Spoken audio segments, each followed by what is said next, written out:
பெயர் பெற காரணமான எறும்பீஸ்வரர் கோவில் கும்பாபிஷேக விழா இன்று பல்லாயிரம் பக்தர்கள் பங்கேற்புடன் விமர்சையாக நடைபெற்றது.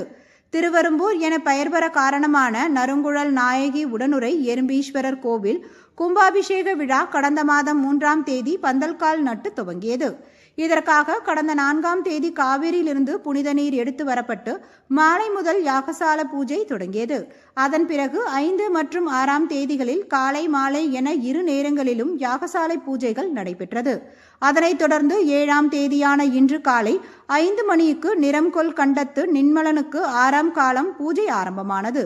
மங்கள இசை, தேவார பாராயணம், விக்னேஸ்வர பூஜை, புண்ணியாகவாசனம், யாக பூஜை, ஹோமம், வேத பாராயணம், மூலமந்த் ஹோமம், பிரத்யேக ஊதி நடைபெற்றது.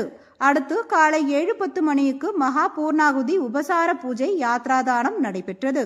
அதன் பிறகு காலை 9:30 மணிக்கு ஸ்ரீ சுவாமி அம்பாள் சிறிய ராஜகோபுரம் முதலான விமானங்கள் கும்பாபிஷேகம் நடந்து காலை 10 மணிக்கு ஸ்ரீ விநாயகர், ஸ்ரீ சண்முகர், ஸ்ரீ எறும்பீஸ்வரர், ஸ்ரீ நறுங்குழல் நாயகி, ஸ்ரீ சண்டிகேஸ்வரர் ஆகிய மூலஸ்தான மூர்த்திகளுக்கு மகா கும்பாபிஷேகம் மிக சிறப்பாக நடைபெற்றது.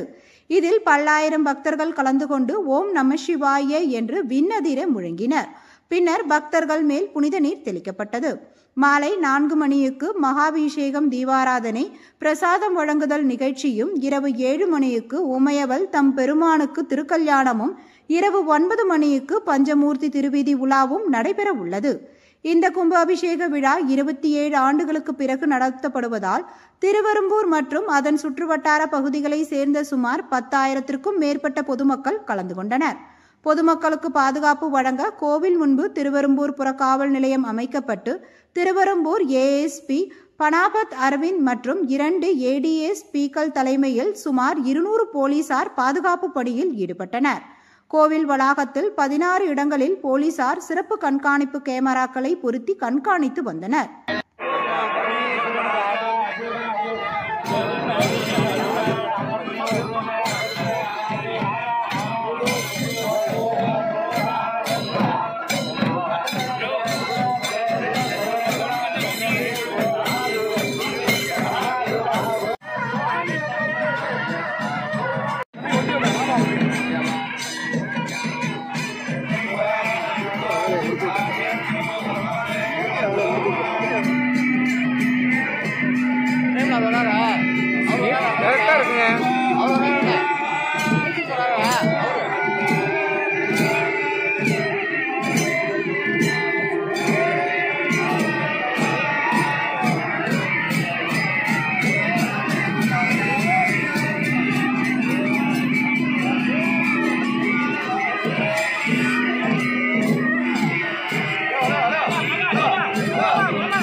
கேமரா வெளியே வச்சிருந்தேன்.